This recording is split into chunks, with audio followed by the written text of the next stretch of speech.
റസൂലുള്ളാഹി സ്വല്ലല്ലാഹു അലൈഹി വസല്ലമയെ കുറിച്ച് പറഞ്ഞു, കാന യക്റഹു النوم قبل العشاء والحديث بعدها. ഇശാഇന് മുമ്പ് ഉറങ്ങുന്നതും ഇശാഇന് ശേഷം ആവശ്യമില്ലാതെ സംസാരിക്കുന്നതും റസൂലുള്ളാഹി സ്വല്ലല്ലാഹു അലൈഹി വസല്ലമ വെറുത്തിരുന്നു.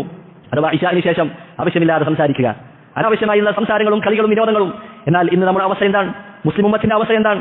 ഇശാഇന് ശേഷമാണ് പല ആളുകളും അങ്ങാടിയിലേക്ക് ഇറങ്ങുന്നത്. അവർ കളിയിലും വിനോദത്തിലും ആഭാസത്തിലുമാണ്. അങ്ങനെ രാത്രിയുടെ പകുതിയോളം അവർ കളിക്കുകയും രമിക്കുകയും ചെയ്യുകയാണ്. ഹറാമായ കാര്യങ്ങൾ അതിന് പുറമേ ചെയ്യുന്നുണ്ട്, അത് വേറെ കാര്യം. അങ്ങനെ ഉറക്കം ഒഴിവാക്കുകയും സുബഹിന്റെ ജമാഅത്ത് നഷ്ടപ്പെടുകയും ചെയ്യുകയാണ്. പണ്ഡിതന്മാർ പറഞ്ഞതായി കാണാം, ഒരു വ്യക്തി അവൻ രാത്രി ദീർഘമായി നമസ്കരിക്കുന്നത് കാരണം അവൻ സുബഹി ജമാഅത്ത് നഷ്ടപ്പെടുമെങ്കിൽ അവൻ രാത്രി നമസ്കരിക്കാൻ പാടില്ല. ഒരു വ്യക്തി ഖുർആൻ ഓതിയത് കാരണം അവൻ സുബഹി ജമാഅത്ത് നഷ്ടപ്പെടുമെങ്കിൽ അവൻ ഖുർആൻ ഓതാൻ പാടില്ല.